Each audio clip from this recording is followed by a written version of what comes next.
السلام علیکم، میٹ ٹاکس میں ویلکم۔ آج کا ہمارا ٹاپک ہے سوئسائڈل اٹیمپٹ تھرو کروسیو انٹیک، یعنی کہ تیزاب پی کر خودکشی کی کوشش کرنا۔ خودکشی کی کوشش تیزاب پی کر یا فینائل پی کر یا ایون واش روم کلینر پی کر بہت کامن ہے، خاص طور پہ پاکستان اور انڈین سیٹ اپ میں۔ ینگ لڑکیاں جو 14 سے لے کے 18 سال تک کی عمر کی ہوتی ہیں، وہ اکثر چھوٹے چھوٹے ایشوز جو گھر کے ہوتے ہیں، سوشل ایشوز، جیسے اماں جی کے ساتھ لڑائی ہو گئی، بھائی کے ساتھ لڑائی ہو گئی، یا کوئی بھی اور چھوٹا موٹا سوشل ایشو، وہ اس کے بعد سے ایک یا دو گھونٹ تیزاب کے یا واش روم کلینر کے یا فینائل کے پی لیتی ہیں۔ آپ حیران ہوں گے کہ 95 سے 98% لوگ جو تیزاب یا کروسیو لیتے ہیں وہ بچ جاتے ہیں، لیکن ان کی بعد کی جو زندگی ہوتی ہے ان میں سے 25 سے 30% لوگوں کی بعد کی جو زندگی ہے وہ اجیرن ہو جاتی ہے۔ اس میں ہوتا یہ ہے کہ جب وہ پیشنٹ تیزاب پیتے ہیں تو جو خوراک کی نالی ہوتی ہے وہ اوپر سے بند ہونا شروع ہو جاتی ہے۔ 14ویں 15ویں دن 2 یا 3 ہفتے کے بعد وہ نالی بند ہونا شروع ہو جاتی ہے۔ اب وہ پھر ہمارے پاس گیسٹرو ڈپارٹمنٹ پہ آتے ہیں، ان کیمرہ ڈالا جاتا ہے، اس جگہ کو دیکھا جاتا ہے جہاں پہ وہ نالی بند ہوئی ہے، خوراک کی نالی، تو اس کو پھر سلیکون راڈس کے ذریعے سے، یعنی سیوری ڈائلیٹرز کے ذریعے سے ان کو کھولا جاتا ہے۔ اب ایسا نہیں ہے کہ وہ ایک دفعہ کھول دیں تو وہ بالکل صحیح ہو جاتے ہیں،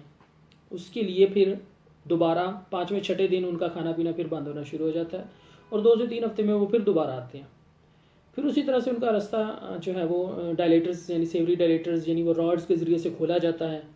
اور یہ سرکل پھر چلتا رہتا ہے۔ اکثر اوقات ان کو ہمارے پاس گیسٹرو ڈپارٹمنٹ میں بار بار آنا پڑتا ہے۔ اب امیجن کریں کہ ایک 17-18 سال کی لڑکی ہے، وہ ہر 2 ہفتے 3 ہفتے کے بعد اس کا کھانا پینا بند ہوتا ہے، اور وہ پھر سے اسی پروسیس سے گزرتی ہے کہ کیمرہ منہ میں ڈالا جاتا ہے، رستے کو راڈس کے ذریعے سے کھولا جاتا ہے۔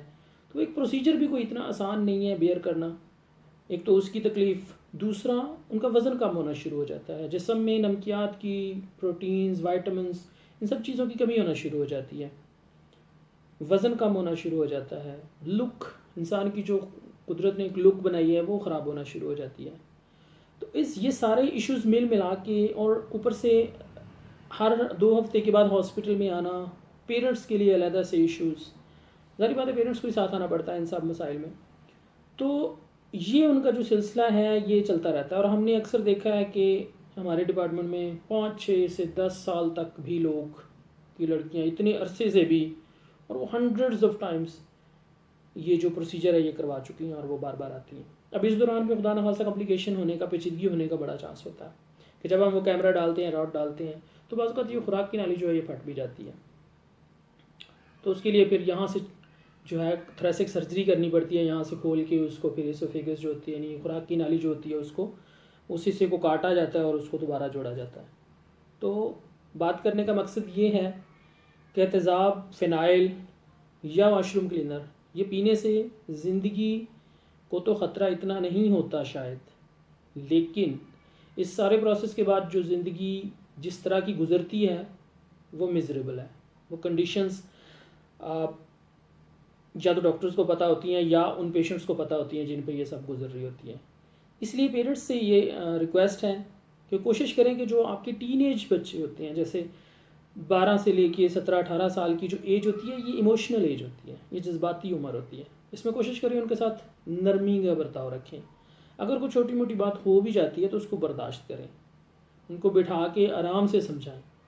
اور بہت زیادہ سمجھانا بھی اور ہر بات پہ روک ٹوک جو ہے یہ بھی بچے کو باغی بناتا ہے، یا ڈپریشن میں لے کے جاتا ہے، یا اس کو سوشل انگزائٹی وغیرہ اس طرح کے ایشوز ہونا شروع ہوتے ہیں، جس کے بعد یہ سوئسائڈل اٹیمپٹ کی طرف ہو جاتا ہے۔